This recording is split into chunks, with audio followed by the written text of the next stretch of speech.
Well, greetings, friends. This is my final lecture, right? Though I hope to be reading the things you write, and perhaps you'll send me emails and ask questions. But I want to return finally to the theme of self-knowledge. But before I do, I want to think a little bit more about Avalokita, right? Tibetans think that the Dalai Lama is a current incarnation of Avalokita, the Lord of Great Compassion. And if we're in class, we'd have read aloud an article called Skiing with the Dalai Lama. And it's online on the Moodle, so you can read the whole thing. But the Dalai Lama is visiting the United States, and he hears about a ski resort. They don't have skiing in Tibet, and he's missing the mountains of Tibet. So they take him up to see the ski resort. And there's a lot of funny stories and cool things. You read it and you'll see. But the part I want to get to here is afterward they're sitting in a coffee shop and they're having tea and eating cookies and talking, and he's talking with the bigwigs and everything. And at this point, a waitress enters the scene. As we finished, a young waitress with tangled, dirty blonde hair and beaded headband began clearing our table. She stopped to listen to the conversation and finally sat down, abandoning her work. After a while, when there was a pause, she spoke to the Dalai Lama. "You didn't like your cookie? Not hungry, thank you. Can I ask you a question?" "Please do." She spoke with complete seriousness. "What is the meaning of life?" In my entire week with the Dalai Lama, every conceivable question had been asked except this one. People had been afraid to ask the really big question. There was a brief, stunned silence. The Dalai Lama, though, answered immediately. "The meaning of life is happiness." He raised his finger, leaning forward, focusing on her as if she were the only person in the world. Hard question is not, what is meaning of life? That is easy question to answer. No, hard question is, what make happiness? Money, big house, accomplishment, friends, or, he paused, compassion and good heart? This is a question all human beings must try to answer. What make true happiness? He gave this last question a peculiar emphasis and then fell silent, gazing at the waitress with a smile. "Thank you," she said, "thank you." She got up and finished stacking the dirty dishes and cups and took them away. Meditate on Avalokita, the Lord of Great Compassion. So, I want to return to the theme of self-knowledge, which is the meaning and purpose of any true philosophy. And the Bardo Tadal is above all else a book of wisdom, and thus a book of self-knowledge, and thus a book of life, a book about how to live now. The philosophy of the Bardo Tadal teaches that we are always dying and being reborn, so that to know yourself in the Bardo is to know this now. Remember that the Bardo Tadal teaches that there is no substantial self. There is no solid and continuous, independent and unchanging I, that really the self is just like a wave pattern, perpetuating itself through obsessive craving, driven by the desire to be, to last, to have power to control what we are, and not be dependent or pass away. But most of us continue to insist on an ego-centered self, like a mad monkey who won't pull his hand out of the coconut that's trapping him through his fist clenched on the prize inside. And when reality won't bend to our desire, we suffer. Just think of the anxiety that grips us when impermanence gapes out at us, that terrible uncertainty we fear and are always hiding from. And we're all really feeling it right now, I think. Okay? How hard it is to see that it is really an echo of an intelligence more basic than ego self and common to all, the great sky of Buddha nature, with deluded self then, like a funny, self-perpetuating wind in the sky of Buddha mind. What an image.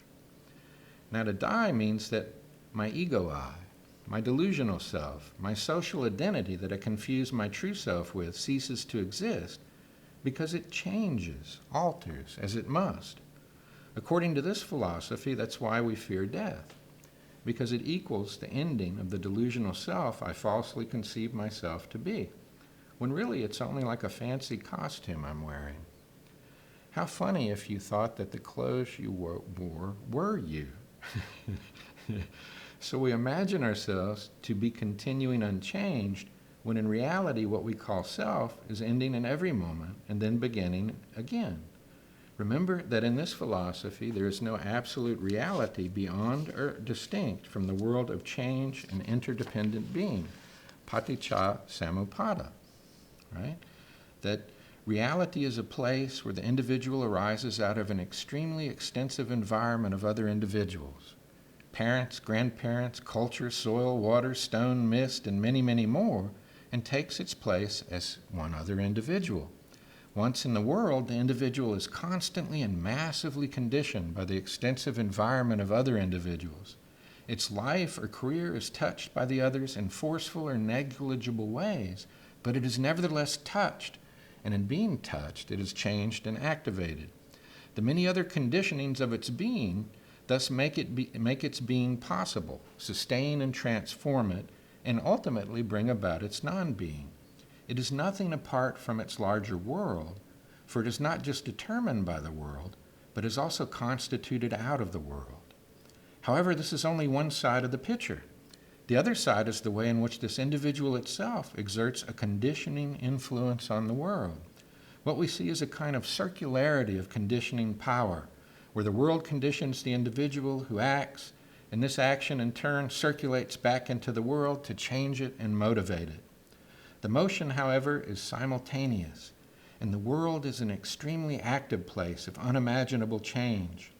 This means that this interdependence is also emptiness, individually and collectively.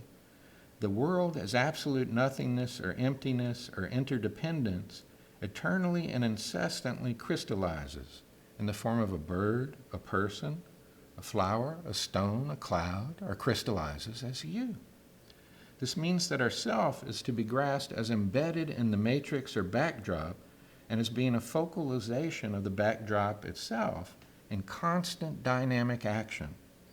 In this dynamic process, what we call ourself arises like any other thing, like a wave that rises, crests, and passes. And the sense of permanence we have is really only a sense of the continuity of change. Only the change is constant, and we confuse the continuity of change with ego impermanence. But self dies each moment, and then desire reconstitutes it in the womb of now. That's where we are now, right? In the womb of now. So according to Tibetan philosophers, the whole process that Bardo Tadal describes, the Shikai, Chonyi, and Shipai Bardo, occurs each moment, and is in fact the structure of our everyday experience. The Bardo Tadal is a book of everyday life, but most of us just don't realize how amazing life is. So each moment of life is also the death of ourself, followed by a rebirth based on ignorance of karmic forces. Each moment is a new incarnation of what we were. Who we are is what we have been. Who we will be is what we do now. And physical death will just accentuate what we're experiencing all along, but refuse to face up to. And so karma gives a continuity between each moment, and between each physical rebirth too, which is only an extreme instance of our everyday but ignored reality. We believe we exist as a substantial self that continues unchanged, and the force of that ignorance maintains the illusion, as each moment of illusion impacts on the next through interbeing, and the ripple of true mind the Buddha called the life stream of the karmically linked self-phenomena. Think of your life like a stream in the ocean, right? You know, the ocean has streams in it. They'll start, and they'll go, and then they'll end, right? You're like a stream in the ocean, like water poured into water, like the Bardo Tadal said. But in each moment, there's also a gap, which desire and fear reach across, the gap of the Bardo of ultimate reality, that is great natural mind, the great ordinary, the shining void of inner being. And seeing inner being, seeing emptiness, the result is always compassion, represented by the Lord of great compassion. The Bardo Tadal always mentions Avalokiteshvara, Who has said, grew 1,000 arms and legs and eyes to see everywhere and reach everywhere to help others, even waitresses at a ski lodge? So there's no mine or yours in this philosophy, only mutual recognition as we slowly wake up together from our nightmare and become who we really are. And we can never be who we really are alone. Until we all wake up, no one has fully awoken. And who are we really? Who are you and who am I? Right? Well, remember what we read at the beginning of this section on the Buddha Dharma, a statement from Chogyam Trungpa, which is a finger pointing at the moon of who we are. Fundamentally, there's this open space, the basic ground, what we really are. Our most fundamental state of mind before the creation of ego is such that there's basic openness, basic freedom, a spacious quality. And we have now and have always had this openness. Take, for example, our everyday lives and thought patterns.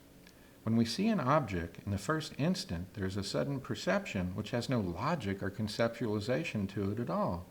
We just perceive the thing in the open ground.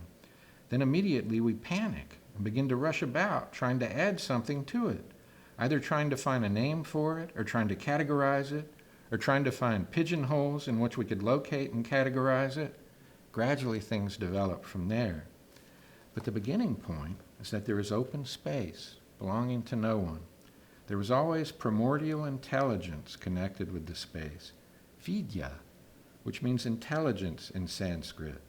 Precision, sharpness with space, sharpness with room in which to put things, exchange things.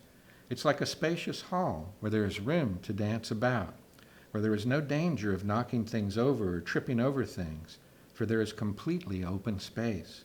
We are this space. We are one with it, with vidya, intelligence, and openness.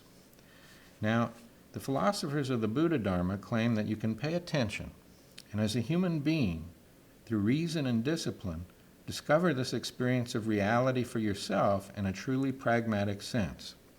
The Buddha once said, "If it were not possible for a human being to do it, I would not have taught it."